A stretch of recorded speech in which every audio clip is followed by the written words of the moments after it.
नमस्कार मैत्रिणींनो, सोप्या घरगुती रेसिपीमध्ये तुमचे खूप मनापासून स्वागत। आज आपण बनवणार आहे तेल, तूप, दही, बटर काहीही न वापरता कापसासारखा मऊ लुसलुशीत रवा केक। त्यासाठी घेतलेलं साहित्य पहिल्यांदा बघूया। हा 1 वाटी रवा घेतलेला आहे, त्यामध्ये टाकायला ही अर्धी वाटी साखर घेतलेली आहे आणि ज्या वाटीनं आपण रवा साखर मोजली त्याच वाटीनं हे 1 वाटी दूध घेतलेलं आहे। हे दूध मी पहिल्यांदा चांगलं कडक गरम करून घेते आणि साखर ही मिक्सरला बारीक करून घेते। बघा आता दूध हे गरम झालेलं आहे आणि साखर पण आपण बारीक करून घेतली। ती आता ह्यामध्ये टाकून घेऊया आणि आता ही साखर थोडा वेळ हलवून विरघळून घ्यायची आहे। बघा आता थोडा वेळ हलवल्यानंतर साखर पण आपली बारीक केल्यामुळे पटकन विरघळलेली आहे। त्यात आता हा रवा टाकून घेऊया। आता एकसारखं हलवून घेऊन रवा फुगेपर्यंत हे 10 मिनिटांसाठी मिश्रण आपण असं झाकून ठेवायचं आहे। बघूया आता 10 मिनिटं झालेली आहेत। रवा आपला फुगलाय का बघा, कसा छान रवा हा फुगलेला आहे। हे आता आपण मिश्रण मिक्सरच्या भांड्यात काढून घेऊया। बघा आता हे मिश्रण आपण मिक्सरच्या भांड्यात काढून घेतल्यानंतर त्यामध्ये टाकूया हा थोडासा केशर येलो कलर आणि हा केक आपण व्हॅनिला फ्लेवरचा करणार आहे, म्हणून ह्यामध्ये व्हॅनिलाचा इसेन्स हा अर्धा चमचा टाकून घेणार आहे।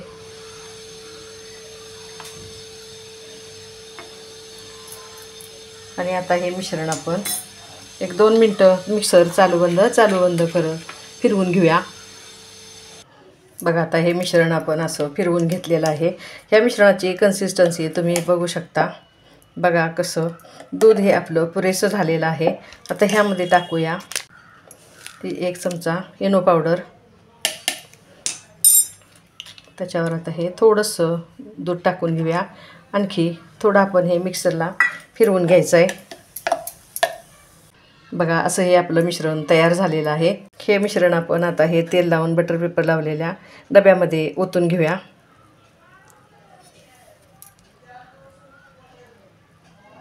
हे सगळं पुसून काढून घ्या।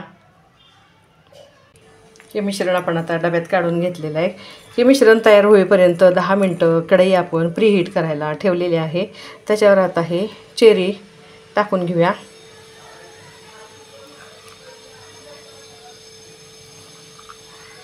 आणि आता हा डबा आपण कढईमध्ये ठेवून घ्यायचा आहे।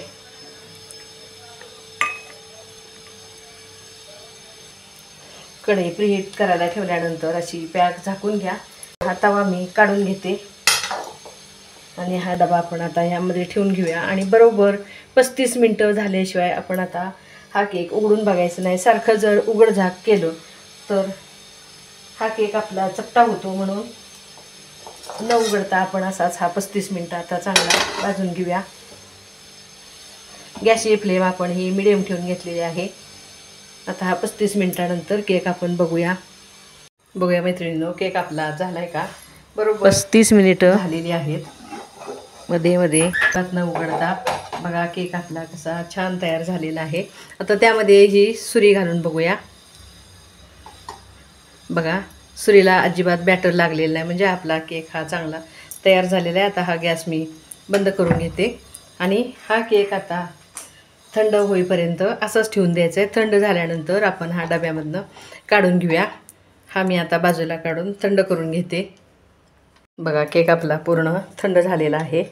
तो आता चारी बाजूनं सोडवून घेऊया आणि एका प्लेटमध्ये काढून घ्यायचा आहे।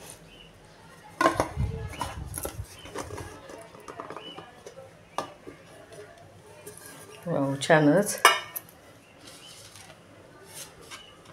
आता सरळ करून घेऊया। बघा आता ह्या केकचा आपण बटर पेपर काढून घेतलेला आहे। बघा केक आपला कसा स्पॉन्जी छान झाला आहे। बघा मैत्रिणींनो, ना तेल ना तूप ना बटर काहीही न वापरता केलेला हा रवा केक। बघा तुम्हाला कसा वाटला। या रवा केकची रेसिपी तुम्हाला आवडल्यास मैत्रिणींमध्ये शेअर करा। माझ्या चॅनेलला तुम्ही अजूनपर्यंत सबस्क्राईब केलं नसेल तर ते जरूर करा. अशाच वेगवेगळ्या आणि घरगुती रेसिपी घेऊन पुन्हा पुन्हा भेटतच असतो. घरचं खा, निरोगी राहा. धन्यवाद.